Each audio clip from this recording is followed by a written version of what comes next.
그럼 내일은 어떤 이슈가 투자자 여러분을 찾아갈지 매일경제의 내일신문 체크해 보도록 하겠습니다. 내일장 여신 첫 번째 기사입니다. 1인 맞춤형 암치료, 초정밀 의료기기가 온다라는 헤드라인이 올라와 있는데요. 국내 암치료 트렌드가 정밀 의료에서 초정밀 의료로 진화하고 있습니다.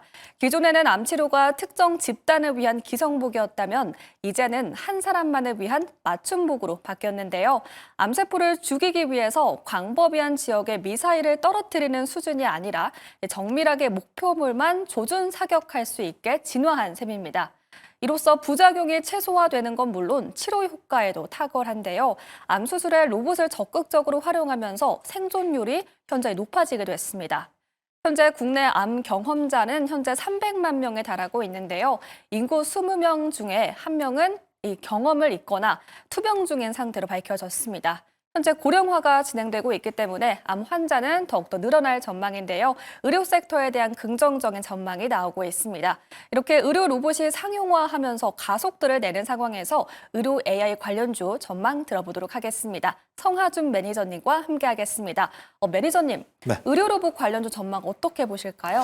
현재로서는 매우 전망이 좀 맑다 이렇게 좀 말씀드릴 수 있을 것 같은데요. 아무래도 이제 앞서 말씀해 주셨던 것처럼 인구 고령화는 좀 지속되는 가운데 또 정밀 의료기기에 대한 수요가 좀 급증하는 상황이죠.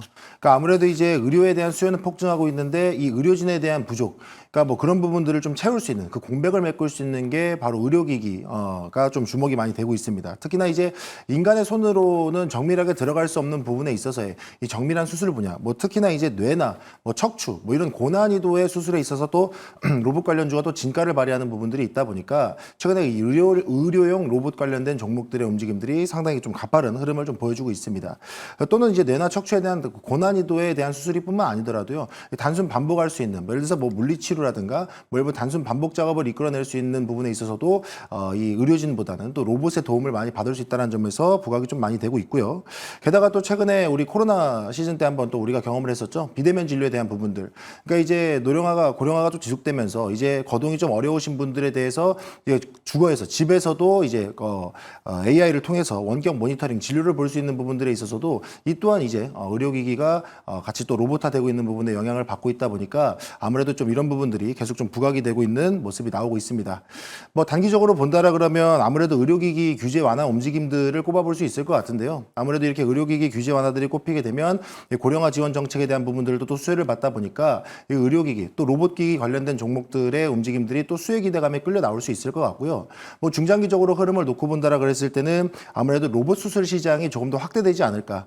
예를 들어서 정형외과라든가 아니면은 또 신경외과 등의 로봇들이 조금 더 확대되는 흐름을 보일 수 있기 때문에 중장기적으로도 충분히 지금 시장에서는 의료진의 공백을 메울 수 있는 의료기기 또 로봇에 관련된 흐름들이 좀 매우 좀 전망이 밝다라고 말씀드리고 싶고요. 좀 더 멀리 보고 정기적으로 흐름을 봤을 때는 나중에는 정말 이 로봇 의료진으로 구성된 병원이 또 생길 수도 있다라는 전망도 있죠. 이제 실제 현재 의료진들의 입장에서는 수술을 감독하거나 관련된 이야기들 발표하는 수준에 이르고 실제 정밀한 이 수술에 대한 부분들은 어느 정도는 좀 로봇이 대체할 수 있다라는 전망이 있기 때문에 현재 로봇 시장, 그러니까 의료기기 시장에서는 이 현재의 전망은 이제 시작점이다라고 좀 말씀드릴 수 있고요. 그렇다 보니까 최근에 큐렉소라든가 아니면 또 로보티즈라든가 뷰웍스라든가 일부 다양한 분야에서 이 로봇에 대한 이 의료 로봇에 대한 기대감이 좀 실리는 상황이다 보니까 관련주의 전망 여러분들이 계속해서 흐름 좀 추적해 보셔도 좋을 것 같다. 좀 이렇게 말씀드리겠습니다. 네, 앞으로 로봇 수술에 대해서는 더욱더 활성화가 될 것이기 때문에 의료기기 관련주는 긍정적으로 전망을 주셨습니다. 이어서 다음 기사 살펴보겠습니다. 트럼프 삼국 정상회담 카드에 불참으로 판 엎은 푸틴이라는 기사 살펴보도록 하겠습니다.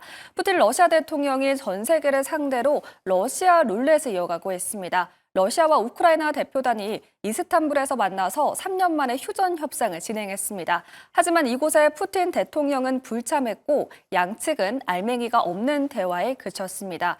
이른 시간 안에 전쟁을 끝내겠다고 밝힌 트럼프 대통령은 푸틴 대통령의 시간 끌기에 지쳐가고 있는데요.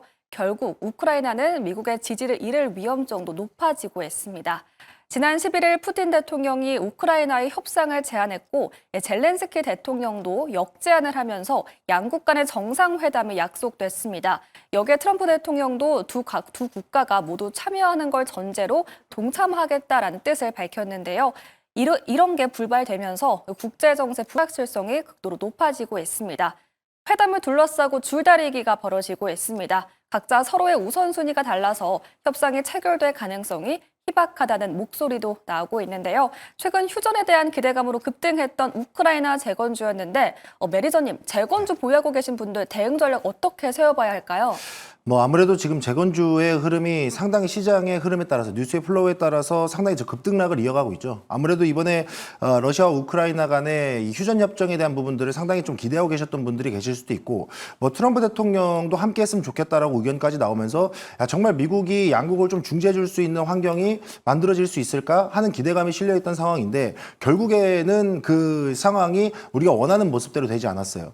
물론 제가 이전 방송에서도 러시아와 우크라이나에 대한 협상이 어떻게 진행될까라는 질문에 있어서 사실 그 판은 이 푸틴이나 젤렌스키의 누가 더 조금 더 반발 정도 양보하느냐에 따라서 달라질 거라고 말씀을 드렸는데 푸틴이 지금 이 상황에서는 절대 한 발도 양보하지 않는 모습을 보여주고 있다라는 점 때문에 관련주가 좀 급락하고 좀 아쉬운 흐름들을 보여주고 있는데요.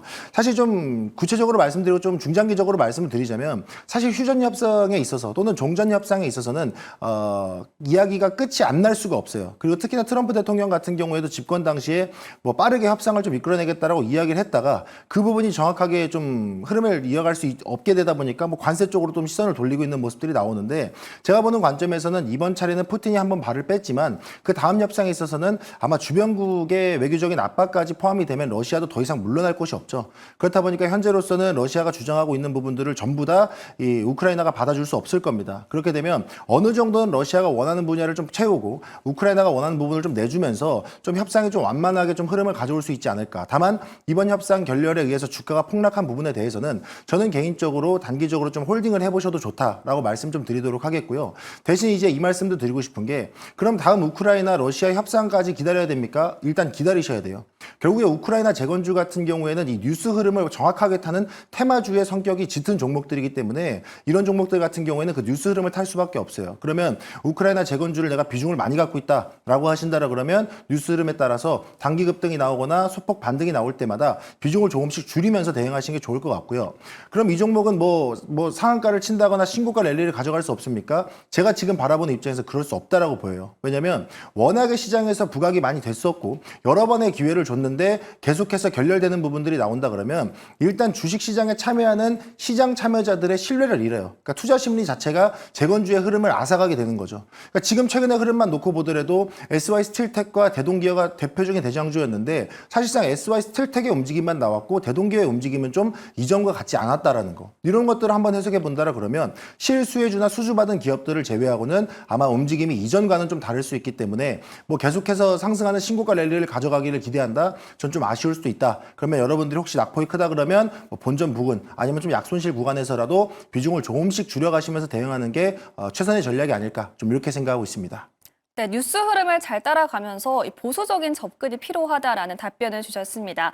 이렇게 성하준 매니저 인사이트 만나봤고요. 내일장 신문도 미리 읽어봤습니다. 이어지는 주주총회에서 내일장을 대비하기 위한 종목도 확인해 보겠습니다.